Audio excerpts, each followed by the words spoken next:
Good afternoon, ladies and gentlemen. Welcome to this webinar on how to get accredited through the CMALT Professional Accreditation Scheme. I'm Alan Song, the facilitator for this webinar session and currently serving as part of the ASCILITE executive and organizing this series of ASCILITE webinars this year. Together with me this afternoon, I have Mark Northover, who is also an executive as in ASCILITE, managing the CMALT accreditation. First, I would like to introduce you to the facilitator for this afternoon's webinar, Stephen Bright from Waikato University. Stephen Bright has held the position of e-learning designer at Waikato University since 2011. He's had a wide, varied career in tertiary education over the last 25 years, including Waikato Institute of Technology WinTech and Bethlehem Tertiary Institute before moving to the university. He was also a holder of the Flexible Learning Leaders in New Zealand FLINS Award in 2004. Stephen's key tasks in his current role include assisting lecturers in designing online courses, being the project manager for a university-wide e-portfolio project, teaching face-to-face workshops on e-learning, facilitating online professional development courses, and continuing to do research and writing on a range of e-learning related issues. Now for this afternoon's 1-hour webinar, the facilitator will share and then there will be time for question and answer. And during the question and answer session, you could either post your question in the text box or click onto the hand raising button located on the left right below the image box and will give you the right to speak. And when speaking, you can click onto the talk button, and after speaking, you can release the talk button. So without further ado, please help me to welcome Stephen Bright. Welcome everybody. I hope you're doing well at this time, whenever the time is for you. I'm currently in Hamilton in New Zealand, and I'll show you a slide where that is in a minute. What I'm planning to do today is to sort of walk through the basics of what the CMALT professional development is all about, and then talk about my experience of applying for CMALT. And then from there, the things that I found hardest, and then hopefully you'll have some questions. But please feel free to type questions in the chat box as we go. After the first 3 or 4 slides, which are sort of introductory slides, just to give you a bit of an idea of the context I'm in, I'll be turning the video off, so hopefully that'll help the bandwidth and just make sure that all the screens kind of come across to you in a reasonably timely way. Okay, so where is Hamilton? This is a bit of a mystery for some people who aren't New Zealanders, but also for people in Australia. Hamilton's obviously where the outline box is, and we're about an hour and a half's drive south of the major city of New Zealand, Auckland. Hamilton's colloquially known as the Tron. It's a provincial centre, and the University of Waikato is a regional university that also has international kind of links. Hamilton regularly gets a bit of a kind of kick in the slats for being sort of a boring provincial town, and that's a common joke in New Zealand. If you want to get an easy laugh, you just say something about Hamilton being boring, but that's certainly not my experience. And this slide is a slide of the sculptures that were recently unveiled at the university. You can see they're based on the letter L, the L shape. That was because the university recently celebrated its 50th anniversary, and so these sculptures were commissioned as part of that celebration. And of course, if you're in Hamilton, the other thing you'll notice around all over the place are cows, because this is one of the major dairy farming areas for New Zealand. And so cows are a sort of real feature of the landscape. So that's a little bit of an introduction to me and the university and my environment. And what I'm going to do now is turn off the video and just talk. So, talking about CMALT. Yeah, it looks like Ireland. We've got a big rainfall, so it's nice and green like islands here. CMALT is, and a lot of this stuff is simply taken straight out of the help material that comes when you apply to do the CMALT accreditation.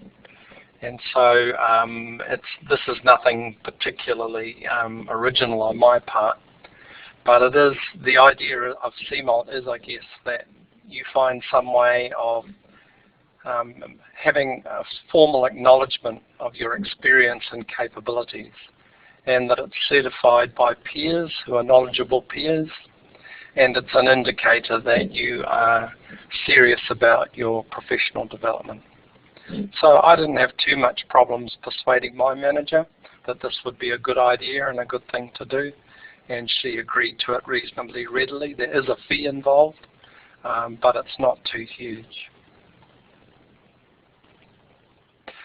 So for the CMALT portfolio, you've got a number of different areas that you've got to address, and are listed on the screen at the moment. You've got a contextual statement which sort of puts in your context what's happening, and later on I'll show you the ePortfolio pages that I developed for each of these, and we'll talk a bit about them. There's the area of operational issues, learning, teaching and assessment, the wider context which includes things like policies and legal aspects, communication and working with others, and then you can opt for one or more than one specialist options to make a page and reflect on. You've also got to include a section on future plans. What are your future plans for your professional development? And that partly relates to the timing of CMALT, because the CMALT accreditation has a 3-year time frame from the date that the certificate is issued. So you've actually got a sort of a renewal process if you want to keep it current. And Mark and Alan can tell you more about that than I can.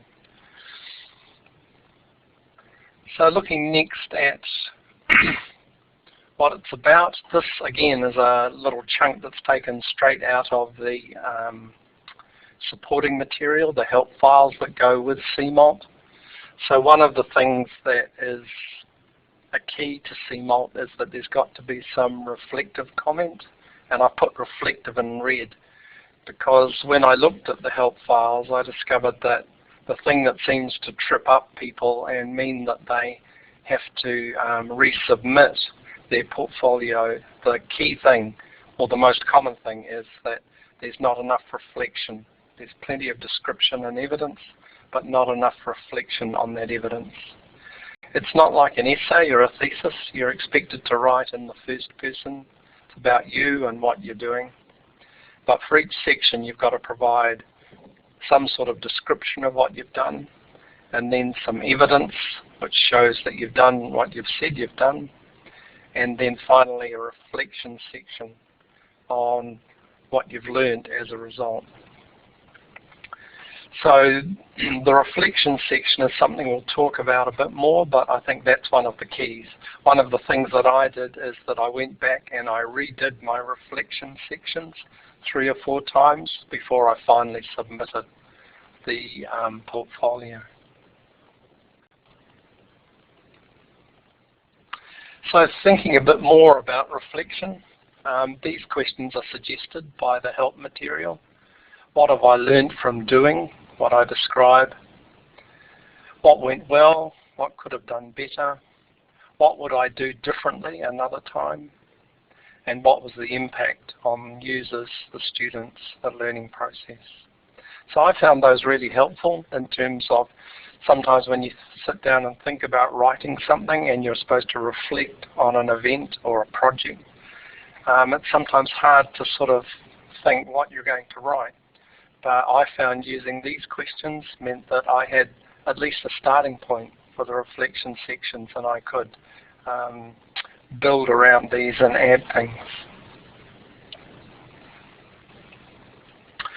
So what we're going to do now is try a short poll.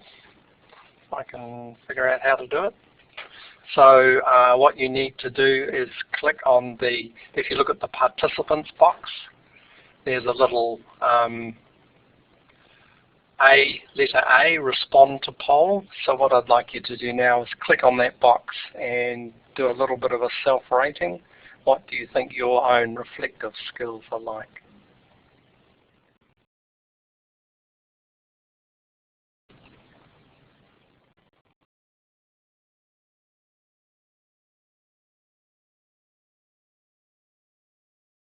Okay, we've got most of them there now. Anybody still to? All right, looks like most of them are there. So I'll publish the responses now. And just move that down so you can see. So we've got a reasonable spread. It's pretty much a bell curve here,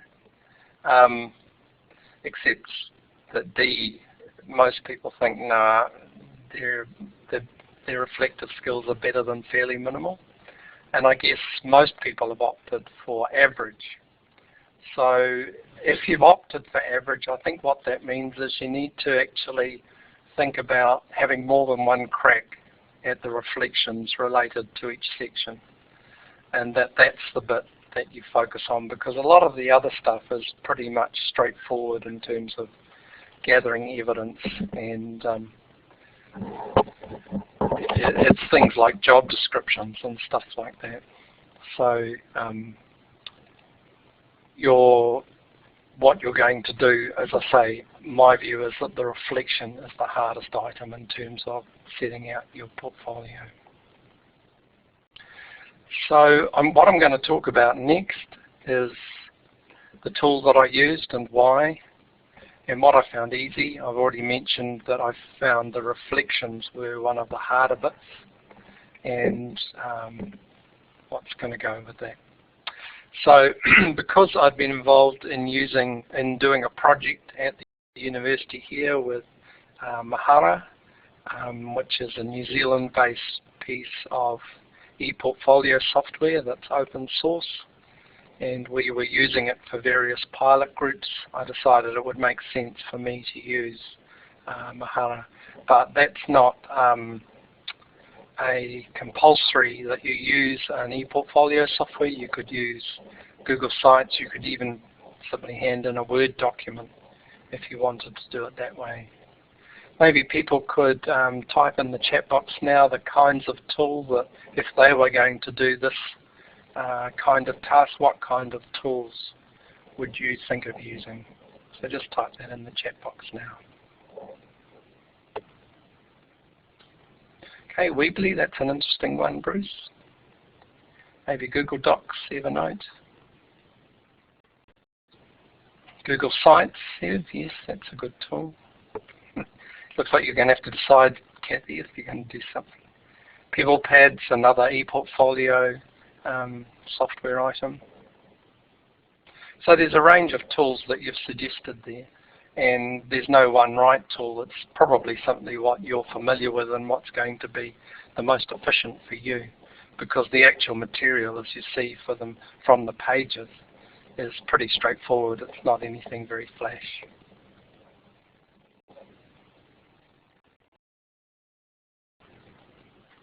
Yes, I agree, Astrid. You could have a range of things, and as I say, it's really, I think, to a certain degree, what you're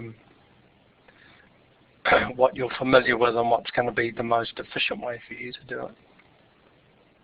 Okay, so there's a range of tools. I happen to use Mahara, but that was simply because it was something I was working with at the time. So what I'm going to do now is I'm going to switch over to some of the pages and just give you a quick look at some of the pages that I submitted.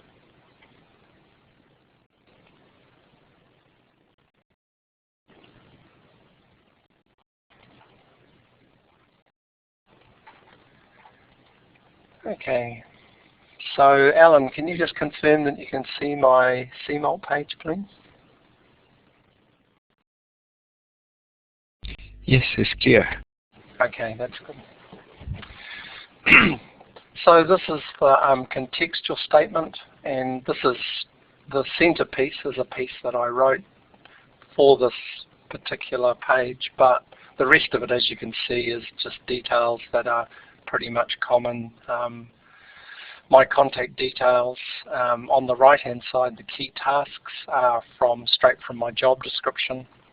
And I'll just scroll down a little bit so you can see the rest of the page. I've got a confirmation declaration which says that what I've done, the work I've done is my own, and that where there's input and support from others, I've acknowledged that. And then there's also the item here of future plans. So that says over the next 3 years the kinds of thing I'm going to be doing. And helpfully enough, the future plans include looking at things like webinars. So part of what I'm doing today is an item that I can put in my future plans folder and say, yep, that's something I can show as evidence that I was working towards those goals. The picture at the bottom is a guy called Parker Palmer. I don't know if you know Parker Palmer, but he's one of my favorite educators. And one of his key statements is, you teach who you are. So that a lot of the time we think it's what we know and the skills we have that are important, but actually in a teaching role, who you are comes across very strongly. You teach who you are is one of my kind of favorite mantras. So I'm just going to scroll back up to the top of this page again. And that's the first page, the contextual statement. And obviously it sets the context of you as a person, what your tasks are in your job environment, a bit of background about your history and what kinds of things you've done in the past, a little bit about where you see yourself going in the future. So the next page, I hope, is operational issues. And you can see the headings there, that you've got different items that you have to provide evidence for, an understanding of the constraints and benefits of different technologies, technical knowledge and ability in the use of learning technology. And so for each of these I've made a sort of a general statement, and then on the right-hand side column you can see I've made specific statements about what evidence I've got on this page which supports the statements I've made. So that's description, evidence, which includes things like screenshots. And then in the bottom paragraph here, you can see I've got a reflection. So for each item that I've put on this page, I've got a reflection section as well as some documents and things that are part of the evidence. So for me, that was a reasonably straightforward way of doing it. You can see technically there's nothing particularly flash about any of this. It's text and screenshots and uploaded documents. So technically there's not a lot of bells and whistles. It's just meeting the criteria. And I think the reflection, as I've said before, is the bit that I've spent more of the time on than the other sections. So that's the second page, the operational issues.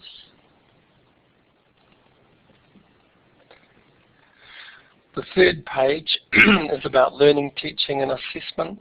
Because I've been involved quite a lot with using e-portfolios with students as well as doing online courses for staff as professional development.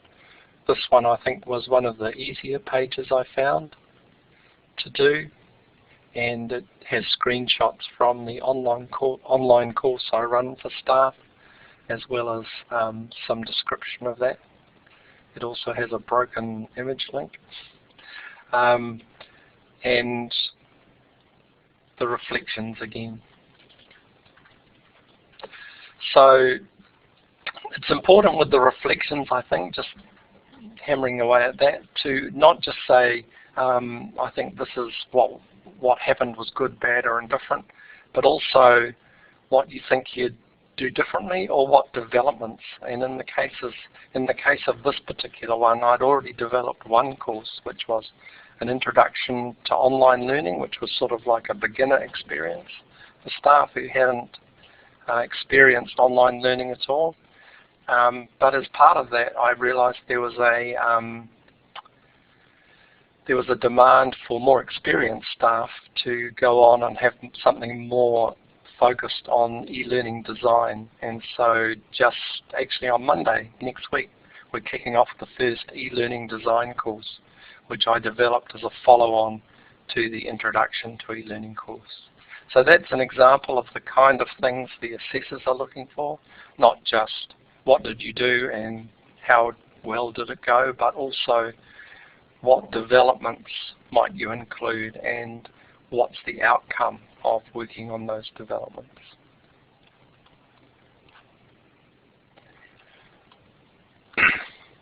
The next page is probably the topic that I found most difficult. If reflection is the most difficult sort of function, then this topic about things like legislative and policy requirements was the one that I really sort of struggled over in terms of, for my particular role, I don't have a great deal to do with legislation and policy within the university. I had to go and sit down with the library people and have a talk to them about copyright. I had to really dig to find some things that I'd been involved with. I did a slightly more easier item because you could do just legal things or policy things or both.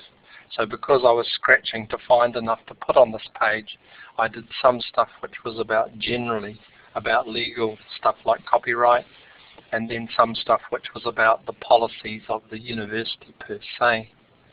And you can see on the right hand column there I've got some things about the university document and strategy.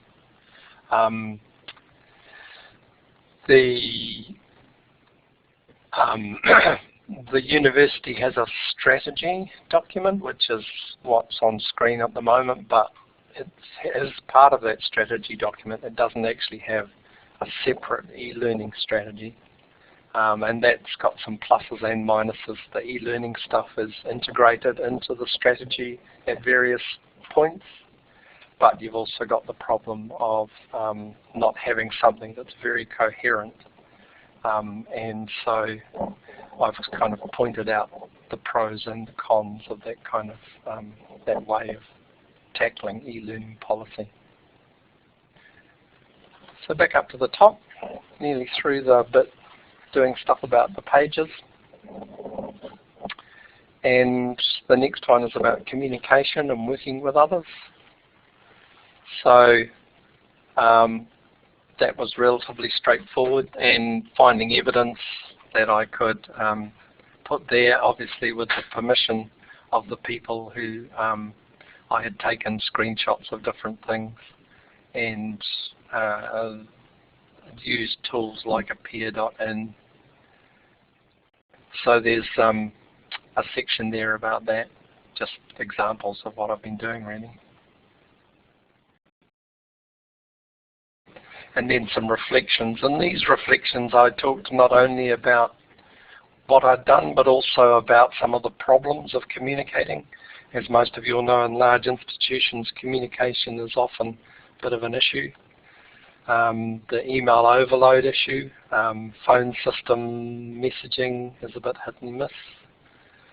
We've got various tools that we've been using, but some of them haven't had much uptake, like Google Groups. We did have Yammer on board, but then for various reasons it was discontinued.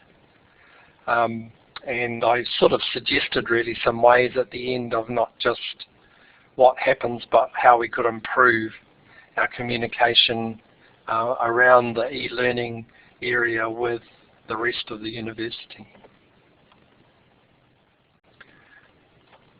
So nearly at the last page, second to last page. So this one was about a specialty option, and it probably wasn't any surprise that I chose e-portfolios, because this had been a major focus of my work for the last 3 years. And I had sort of plenty of materials including things like the certificate. I went to the e-portfolio forum in Australia and contributed to that, so I just included a PDF of that certificate.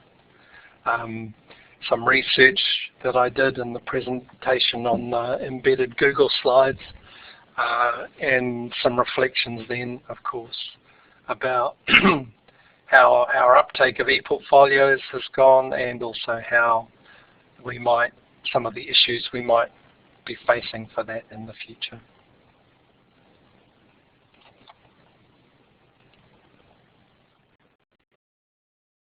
And so this is the page I added at the end once I'd submitted it. There's an assessment form that comes back to you. 2 people assess your certification and they make comments. You get the comment sheets back. If for some reason something doesn't meet the required standard, then you get a resubmit option, and Alan and Mark can talk a bit more about some of those details because they're a bit hazy for me.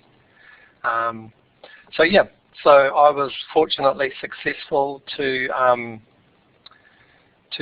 be able to get the certificate awarded on my first attempt, and that was great because I'd really, to be honest, by the time it had come around to being submitted, I sort of, it was a bit like a vampire. I just wanted to drive an oaken stake through its heart.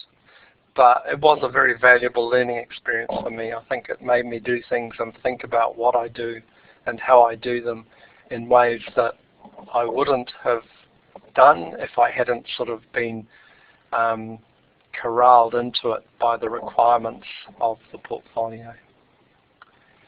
So now I'm going to come back to the main screen. I hope I am.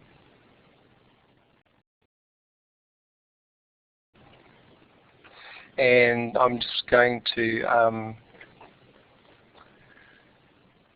where am I? I'm going to go back to the main whiteboard. Okay, so we're back at the main whiteboard now, is that right?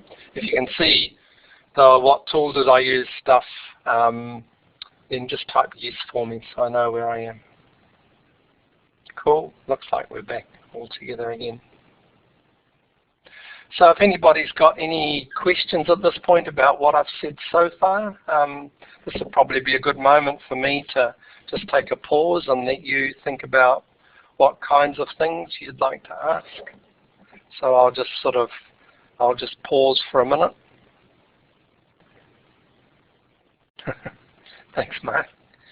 Yes, I was quite pleased to get it on the first submission. I'm not sure I would have had the stamina to sort of go through revising it all again.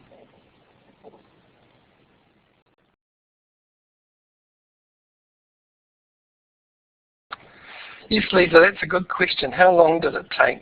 I started it, I think it took, I worked on it over 6 months from start to submission. And because I was obviously doing it as in sort of bits and pieces when I could fit it in around other things, I would say that enabled me to do it in a reasonably comfortable way. I certainly wouldn't want to do it as a blitz and kind of, I have heard of people that have done it in a couple of weeks, and I think that's probably not a good way to do it in my view, because it doesn't allow you to sort of ponder what you've got and what's the evidence you should use. And thanks for that comment, Mark. Yes, it is. From the point where you pay and register, you're supposed to actually submit within the 6-month time frame, and I did make that time frame, but only just. But I think actually if you did it in a rush, I think that would probably be not such a good learning experience. That would be my view anyway. Any other questions?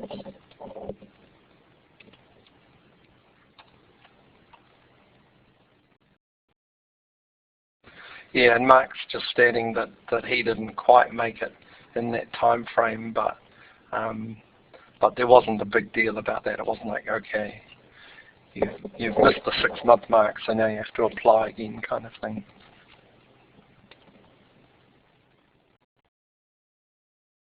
Yes, that's a good point, Sev. If you're in the process of sort of changing employers, that's what happened to a colleague of mine. Yeah, Elaine, you can submit the presentation file as evidence, and you'll notice that for in on one of the ePortfolio pages for evidence that I've been involved with the community of practice around ePortfolios. I submitted the Google slides that I did at the ePortfolio forum. But you're right, Mark, it is actually, there is a currency thing involved. It's supposed to be reasonably recent. And I don't think it matters too much, Steve, if it's a mix of jobs, because I think evidence is evidence. You know, if you've been in half a dozen jobs in the last sort of 5 years and you've got bits from each one, I wouldn't think that would be a problem. It's just evidence after all. But it is easier. As I was saying, one of my colleagues shifted jobs from England out to here in New Zealand, and he was halfway through his portfolio, and it sort of tripped him up really, because the two places were so different in the way they operated that it was hard for him to sort of piece the two bits together. So I guess it is a lot easier if you can deal with a single kind of employment. And you could, yes, Astrid, that's, no, I was doing it as an individual, but I think if a team decided to do it, that would be a great team experience, because I think you could help each other reflect and give peer feedback about what you've been writing. And I think that might be more valuable in lots of ways than doing it as an individual kind of task, which is what I did. And it looks like Mark agrees with that. So it must be right.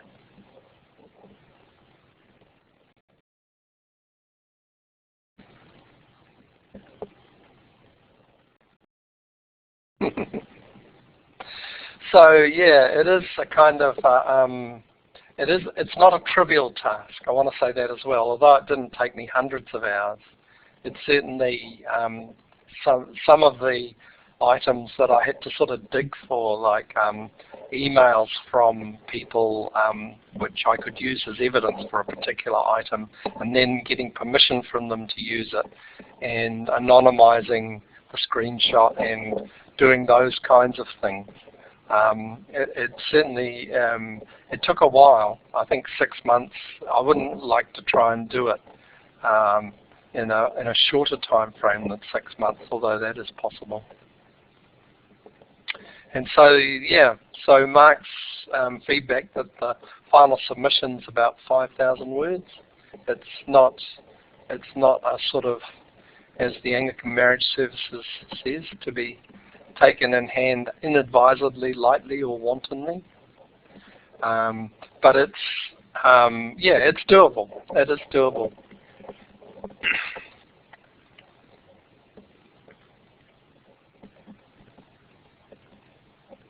Any other questions or comments?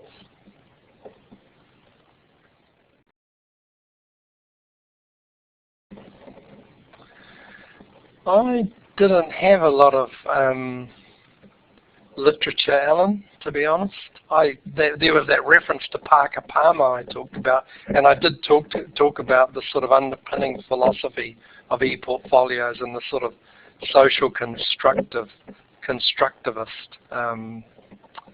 side of things, but there wasn't a lot of literature. It wasn't really in that sort of style. Sure, Elaine, I can flick back to the learning, teaching, assessment slide. I'll just do that now.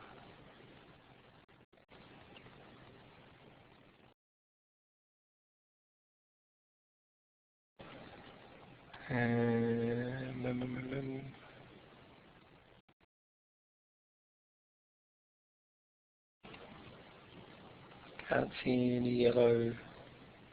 Can people see my slide now or not? Alan, can you just? Not yet. Not yet, okay. Have I done something wrong in terms of switching over to it? So you're on application share, aren't you, Stephen? If you can just select your browser, you should have a, oh, yeah, okay. a list to select from. Yeah.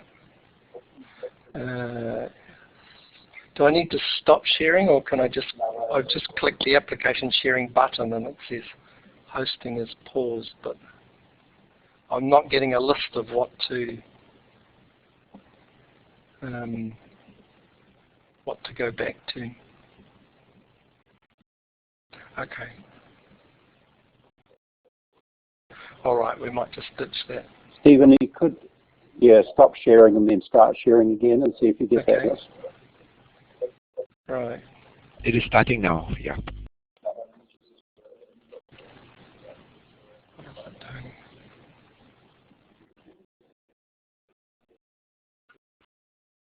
I'll just flick back here, I think. I'm not sure we're going to get to that. Okay. So that's fine. Yes, Elaine, good idea. Watch the recording and you can go back to that. I'm also happy to share the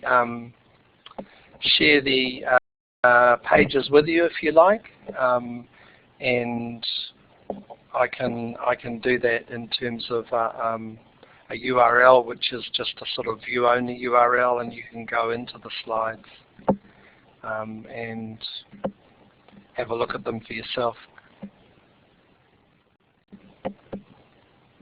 Okay, so that'll give you a bit of a chance, because I know this has been quite sort of a flick through, that'll give you a chance to have a look at that, and I'll just go off to my Mahara instance here and do that while we're talking. So, as they say, talk among yourselves.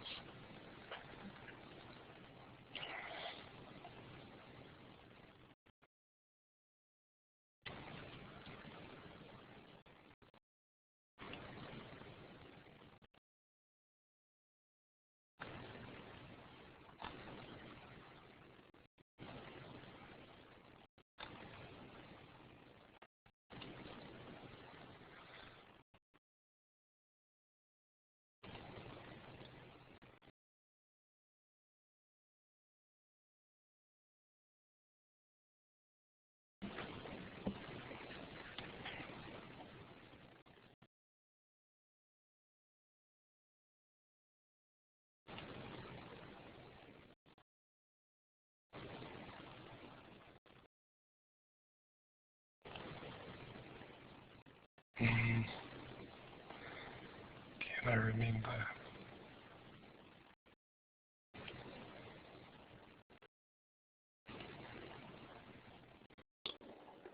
So Stephen, are you struggling with something? Do you need some advice? Oh no, it's just me. No, I've just found the secret URL that I made. Oh, okay, just cool. Paste that into the chat box. Yep.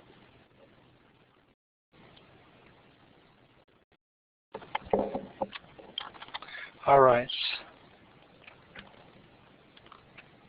So that link should, oops, don't press enter. That link should take you to the CMALT pages that I've made. And I agree, Mark, this is a great way to sort of, my manager was really impressed when I showed her what I'd done and how I'd done it, and that it was sort of peer reviewed by people from the, from my kind of domain area. And I think it's something that you can say, yes, this is sort of like a bit of a quality assurance exercise for me, because although I've got a certificate, which is a post-grad certificate in e-education, it isn't a very substantial item. And I think that if you want something which says, hey, this person knows what they're doing and they've got evidence of that, and their peers have actually affirmed that through this process, then I think that's a really good thing to do, because it gives you a level of credibility, as you're saying, Mark. Okay, all right. Oh, well, welcome from Adelaide, Kahiwa. Nice to have you there. So, Kahiwa, just up in the chat box above, I don't know if you can see it or not, there's a URL which will take you to the ePortfolio pages that I've developed. Can you see that? Right. Okay, I'll just try posting it again.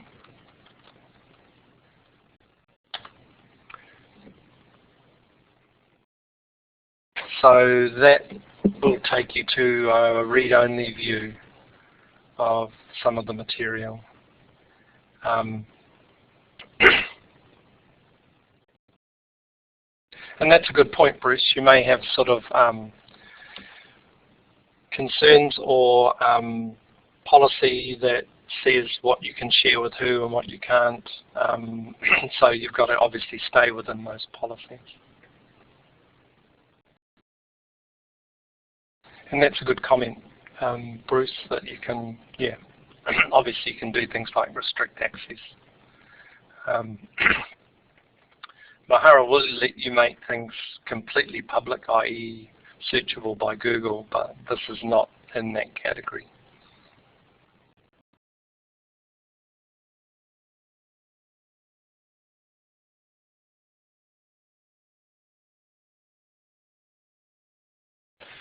So that's sort of the story really of my journey with this whole thing, and it was really good for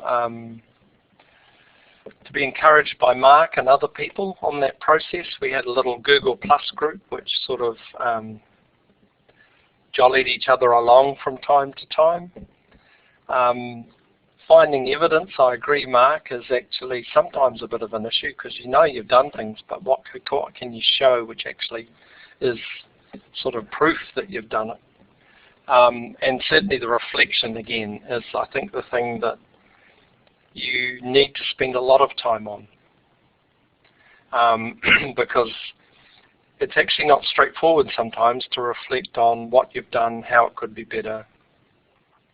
Yeah, Alan, I think one of the things it did was it was celebrated by my unit.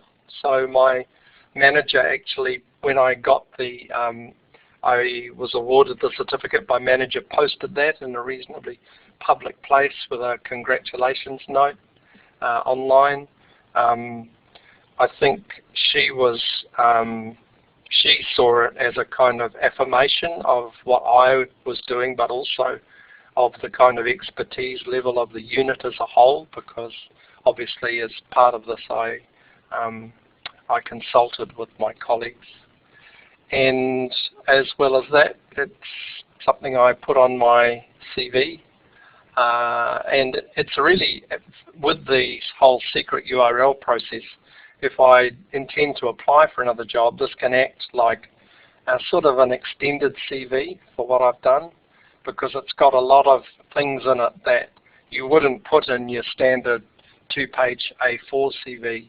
But if you wanted an employer to see, you know, some, as they say, evidence that you can do these things, then it's all set out there, and all I have to do is keep that up to date, and then it becomes part of my extended CV kind of range of tools, and I can use that if I think it's appropriate.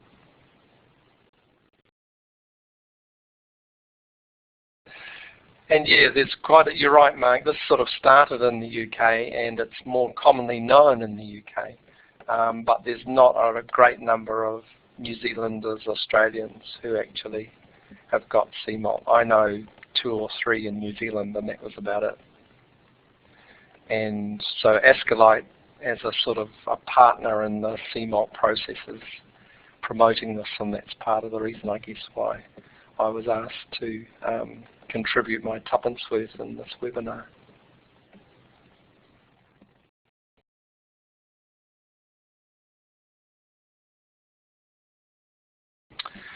I don't think I'd do much differently, Alan. I think I would still take about the same time, because I thought that doing it over that sort of period was a better learning experience for me. I think I might really I got the heads up about the reflection stuff quite late in the piece, and so I had to do quite a bit of reviewing of the reflections. I think I'd start that earlier. I'd write the reflections as I did each item. And yes, it is a good idea, Alan, to, if you decide you're going to do this, I think, to actually start getting things collected that you can use as evidence in different categories, particularly for the ones you find difficult. Like the one, as I said, that I found most difficult was the whole legal policy stuff. And that I really had to rack my brains about what I was going to put in for that section.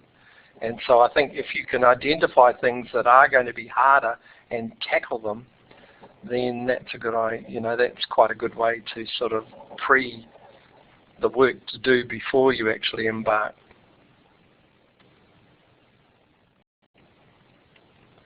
I think the criteria are fairly public, but Mark might be able to enlighten me on that. You do need to be a current member of ASCILITE, but that wasn't a problem for me because I was already a member.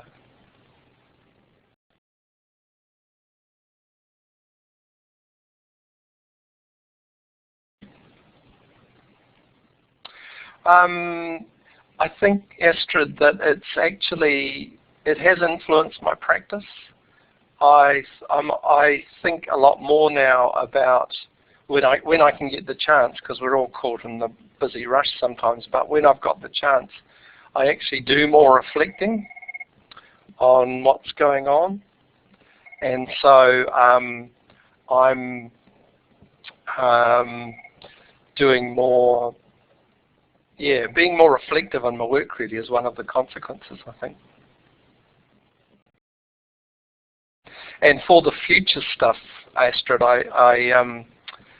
obviously you set out a little thumbnail sketch of what you're going to do in the future, and I have an eye on that now. So I kind of think, like I was saying before, I said that I was going to develop some of my skills in the whole webinar space. So doing this for me is, this recording will be an example of something that I've done to as a sort of experience with a tool that I haven't ever used before. And so that's an example of, yes, I have actually made some effort to develop in some of the areas I said I'd develop in as part of the future plans kind of section. And yeah, it looks like Mark's put up the link there.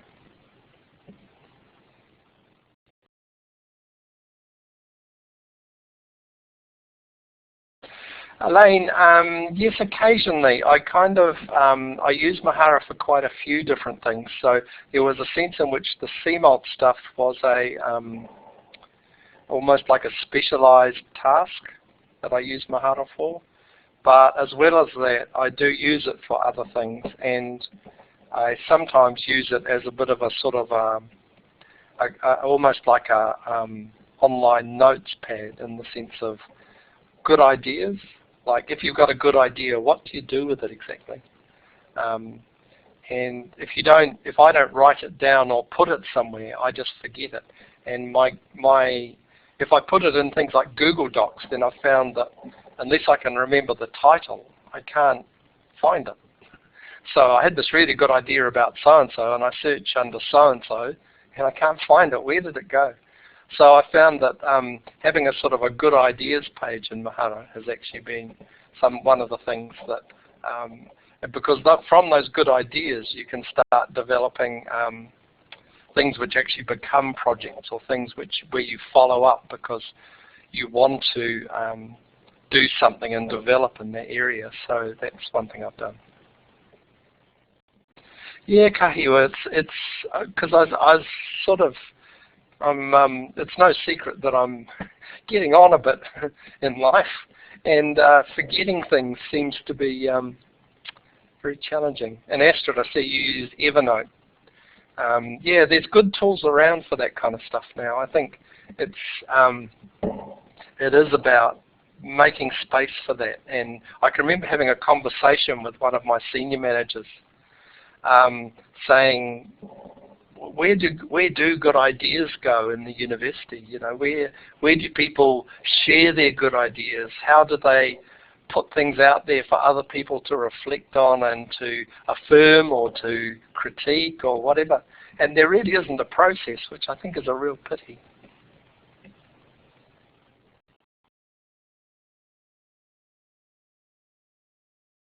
Okay, so I'm going to move to my final slide, which is a sort of a little poll on how you think you might fit. And I think I have to clear the poll, don't I?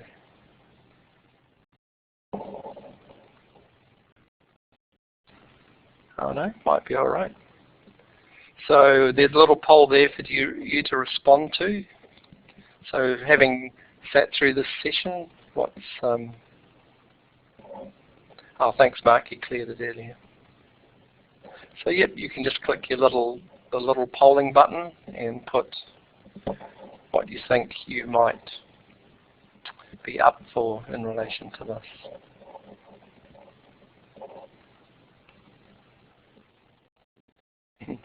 Yeah, and I think you're right, Astrid. You've got to have enough space for it. It's no good trying to do some of this stuff if it's all just sort of on top of and it's not kind of happening in a very manageable way for you. And I should perhaps D should have been not sure. I did put not sure on the initial version of this poll, but I thought, well, why not? Let's just get people to declare their position. Oh, you're already enrolled, Rebecca. That's really good. So that's, yeah, I certainly would recommend it, both as a professional experience and for the benefits, because it hasn't just been a sort of an academic exercise for me. It really has had benefit that has gone on past the point of where I completed the application.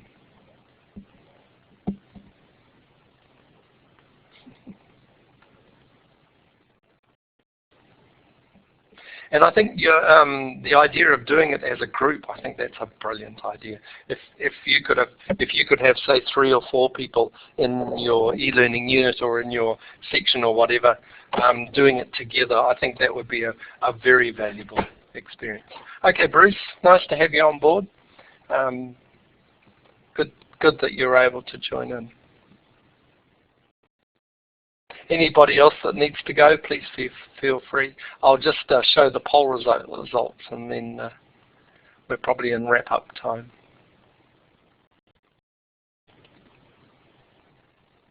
So there we go.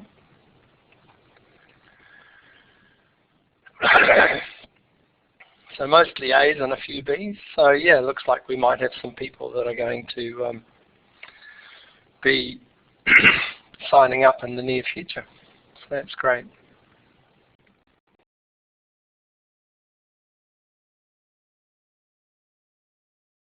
And as I say, you've probably, I'm not sure if you've got my details, but if you just go to the University of Waikato website, my email I'll type up here. But if you want to do things like talk to me about what you're doing, or run something by me and think, what do you think of this as an idea for evidence and stuff like that, then feel free just to drop me an email, or other ways. I'm on Twitter as well. And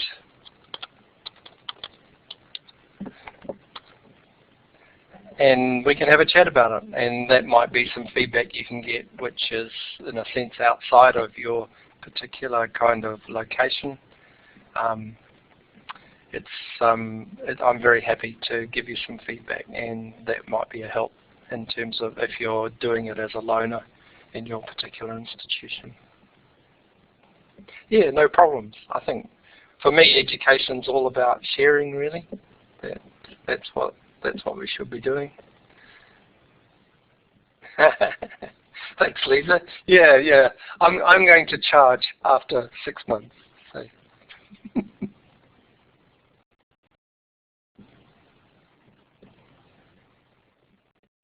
Banana cake. Yes, I can always be bribed with banana cake.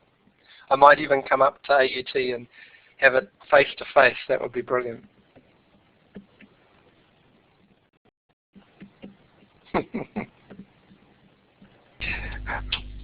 Okay, anyone has any other questions before we round up the session for this afternoon?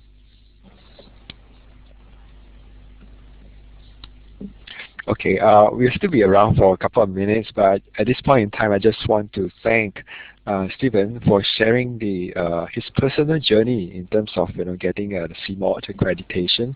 And on behalf of ASCILITE, we just want to thank you once again. And for everyone else, we hope to see you at the next session or webinar, and we will keep you informed of the schedule in the coming weeks. So see you at the next session, and bye for now.